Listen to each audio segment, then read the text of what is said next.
안녕하세요. 오늘 저희와 함께 탐험할 곳은 바로 우리 머릿속, 우리 자신의 뇌입니다.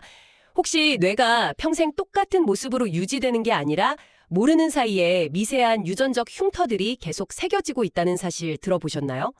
오늘은 바로 그 흉터, 체세포 돌연변이라는 아주 흥미로운 기록에 대한 이야기를 나눠보려고 해요. 오늘 저희가 분석할 자료는 2022년 세계적인 과학저널 사이언스에 실린 논문인데요. 제목이 좀 길어요. 131개의 인간 뇌 체세포 돌연변이 분석을 통한 노화 관련 과다 돌연변이 규명입니다. 특히 이번 분석은 청취자님의 요청에 맞춰서 진행됩니다. 단순히 이런 걸 발견했다 해서 그치지 않을 거예요. 이 논문의 진짜 재미는 결론이 아니라 결론에 도달하기까지의 과정, 특히 토론 부분에 있거든요. 여러 가설들이 어떻게 충돌하고 논쟁하는지, 그래서 이 연구가 결국 무엇을 밝혀내지 못했는지, 그리고 그 한계를 넘어서기 위해 과학자들은 어떤 다음 단계의 실험을 구상해야 하는지 바로 그 부분에 초점을 맞춰서 아주 깊게 파고 들어가 보겠습니다. 자, 그럼 이 논문이 발견한 가장 충격적인 사실부터 시작해보죠. 연구진이 131개의 뇌를 분석했는데 대부분은 예상대로 소수의 돌연변이만 가지고 있었어요. 그런데 전체의 약 6%, 몇몇 뇌에서는 갑자기 수백 개의 돌연변이가 폭발적으로 발견된 거예요. 이걸 과다 돌연변이, 영어로는 하이퍼뮤터블 상태라고 불렀죠. 네, 맞아요. 여기서 정말 흥미로운 지점은 이 과다 돌연변이 현상이 어떤 특정 질병 때문이 아니었다는 거예요. 아, 질병이 아니고요. 네. 대신 아주 뚜렷하게 나이와 관련이 있었죠. 나이가 들수록 이런 뇌를 가질 확률이 급격하게 높아졌어요. 그러니까 이건 아픈 사람의 뇌가 아니라 어쩌면 그냥 늙어가는 사람의 뇌에서 나타나는 현상일 수 있다는 거죠. 연구진은 이 배경에 특정 세포 그룹이 자기들끼리 엄청나게 복제하고 증식하는 클론 확장이 있을 거라고 봤어요. 특정 세포들이 뇌 안에서 자기들만의 세력을 넓히고 있었다, 이런 거네요. 그리고 또 하나, 자폐 스펙트럼 장애, 즉 ASD를 가진 분들의 뇌에서도 독특한 특징이 발견됐다고요. 네, 이것도 아주 중요한 발견이었어요. 우리 유전자에는 발현을 조절하는 일종의 스위치 같은 부위들이 있는데 이걸 인핸서라고 부르거든요. 그런데 ASD를 가진 분들의 뇌에서는 이 인핸서 부위에 돌연변이가 생겨서 원래는 결합하면 안 되는 단백질이 와서 붙을 수 있는 새로운 주차 공간이 생긴 경우가 많았다는 거죠. 새로운 주차 공간이요? 네, 특히 MEIS라는 이름의 특정 단백질을 위한 주차 공간이 새로 생긴 경우가 눈에 띄게 많았습니다. 와, 여기서부터 본격적인 추리소설이 시작되는 느낌인데요. 과다 돌연변이라는 기이한 현장을 발견했는데 범인이 누군지는 모르는 상황이잖아요. 논문의 토론 파트가 바로 이 범인을 찾기 위한 수사 과정인 셈이죠.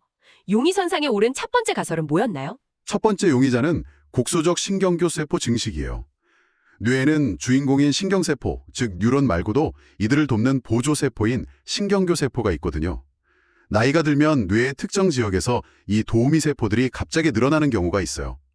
만약 이 늘어나는 세포 집단이 애초에 돌연변이를 몇 개 가지고 있었다면 세포 수가 늘면서 그 돌연변이들이 마치 복사 붙여넣기 된 것처럼 한꺼번에 발견될 수 있다는 가설이죠. 아, 그러니까 뇌의 특정 동네에 한 가족이 오랫동안 살면서 자손을 많이 낳으면 그 가족만의 유전적 특징이 그 동네에서 아주 두드러지게 나타나는 것과 비슷한 거군요. 네, 아주 정확한 비유입니다. 그럴듯하네요.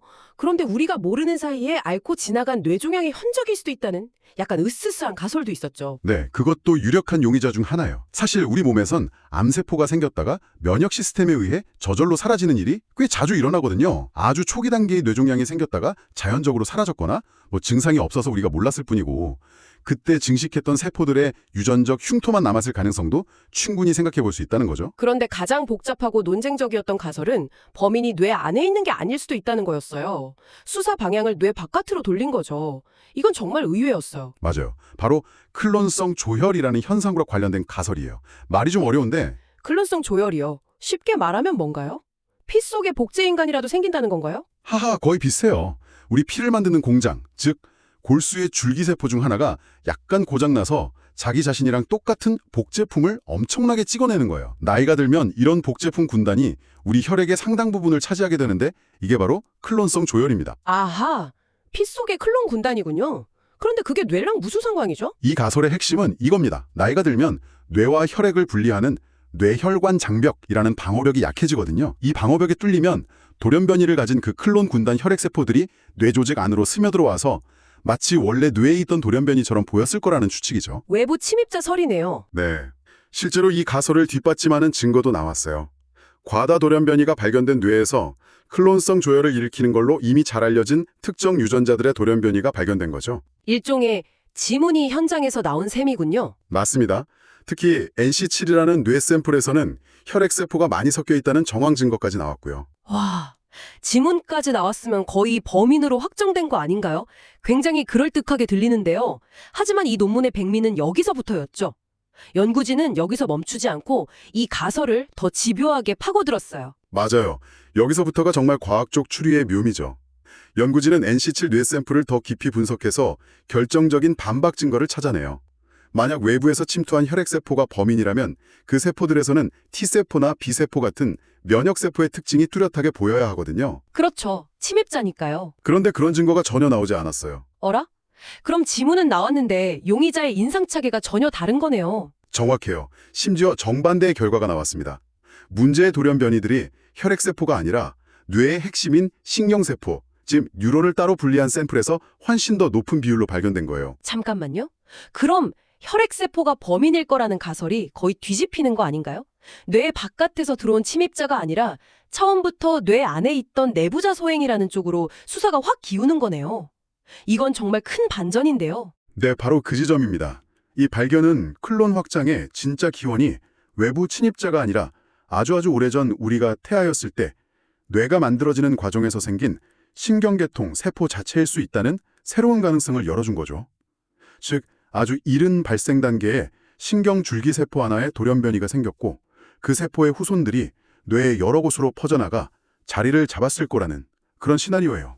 결국 과다돌연변이라는 하나의 현장을 두고 여러 용의자가 팽팽하게 맞서는 미해결 사건으로 남게 된 거군요. 그렇습니다. 와, 정말 딱 떨어지는 답이 없군요. 연구를 했는데 오히려 질문만 더 많아진 느낌인데요. 바로 그 지점이 청취자께서 가장 궁금해하신 부분 같아요. 이 논문이 결국 여기까지가 우리의 한계다라고 인정한 지점은 정확히 뭐였고 이 미스터리를 풀려면 다음엔 어떤 열쇠가 필요한 걸까요? 가장 큰 한계는 방금 이야기 나눈 것처럼 과다 돌연변이의 정확한 세포 기원, 즉 범인의 정체를 밝히지 못했다는 점이죠.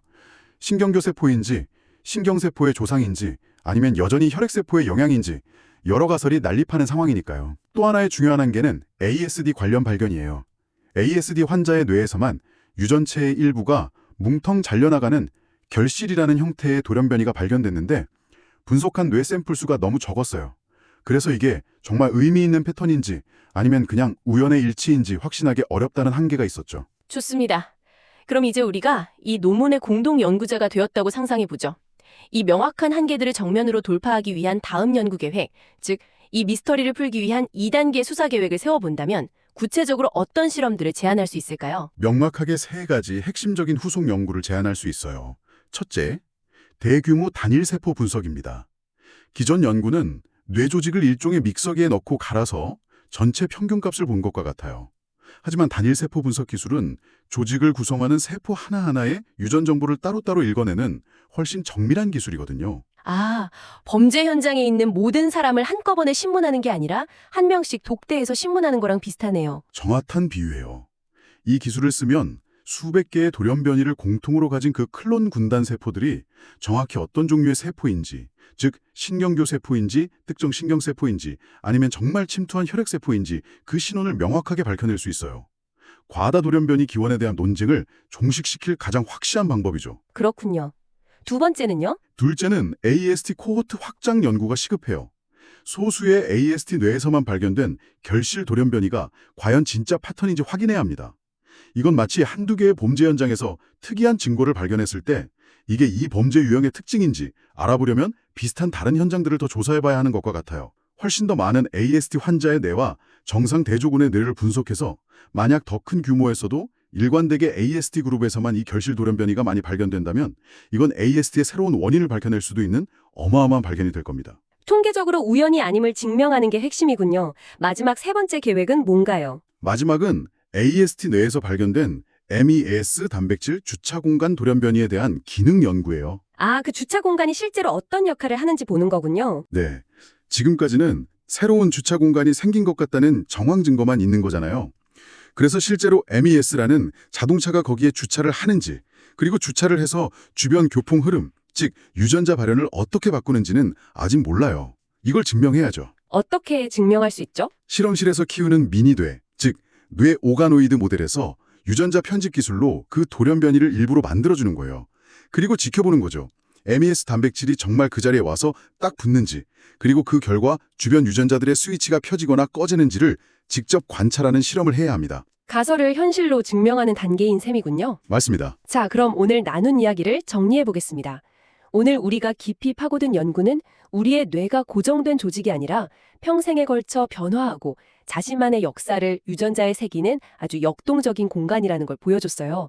특히 노화와 함께 나타나는 과다 돌연변이 현상은 그 범인이 아직 잡히지 않은 미스터리로 남아있지만 인지노화나 뇌질환을 이해하는 완전히 새로운 창을 열어준 셈이네요. 맞아요.